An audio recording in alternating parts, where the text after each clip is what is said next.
Two brands, one battlefield, a war that's been raging for decades. Nike and Adidas, names that don't just sell shoes but define cultures, spark revolutions, and ignite rivalries. But here's the question: who's really winning the sneaker wars? And what does this battle tell us about the future of fashion, sports, and even our identities? Think about it.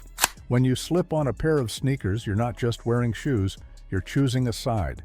You're making a statement. But how did these two giants rise to dominate the world? And what's at stake in this billion-dollar showdown? Buckle up, because today we're diving deep into the sneaker wars, a story of innovation, betrayal, and the fight for your feet. By the end of this video, you might just rethink your next sneaker purchase. Let's get started. It all started with two men who couldn't be more different. On one side, Adi Dassler, a German cobbler with a passion for performance. On the other, Phil Knight, a rebellious entrepreneur with a dream to change the game. But here's the twist. Adidas was the undisputed king of sneakers in the 1970s. Nike? Just a scrappy underdog. Did you know Adidas supplied shoes for 80% of Olympic athletes in the 1970s? Nike? They were barely a blip on the radar. So how did the underdog become the top dog? Enter Michael Jordan. In 1984, Nike took a gamble on a rookie with a $2.5 million deal, a move Adidas thought was insane. But here's the kicker. The Air Jordan wasn't just a shoe. It was a cultural phenomenon. It broke NBA rules, got banned, and sold out instantly. Nike didn't just sell sneakers, they sold rebellion, exclusivity, and a lifestyle. Can you imagine if Adidas had signed Jordan instead? How different would the sneaker world look today? But Adidas wasn't ready to throw in the towel. In the 2010s, they pulled off a masterstroke: Yeezys. Partnering with Kanye West, Adidas created a hype machine that rivaled Nike's Air Jordan. And let's not forget their Boost technology, comfort so revolutionary it made runners switch sides overnight. But here's the million-dollar question. Can Adidas ever truly catch up to Nike's dominance?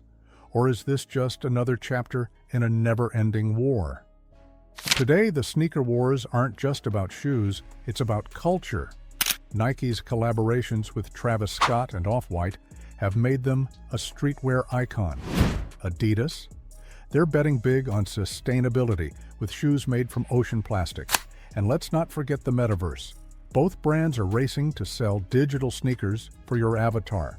Did you know the global sneaker market is worth over $79 billion? That's not just a war, it's an empire. So who's really winning the sneaker wars? Well, it depends on how you look at it. Nike dominates market share with over 60% of the US athletic footwear market. But Adidas? They're the king of cool, with Yeezys and streetwear cred that's hard to beat. But here's something you might not know. Both brands are facing a new challenger, smaller, indie brands that are redefining what sneakers can be. Could the future of sneakers be less about Nike versus Adidas and more about who's next? At the end of the day, the sneaker wars aren't just about Nike or Adidas, they're about you.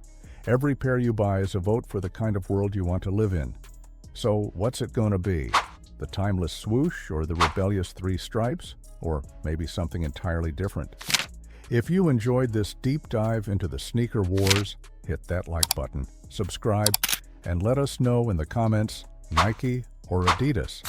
And don't forget to share this video with your fellow sneakerheads. Until next time, keep stepping up your game. See you in the next video.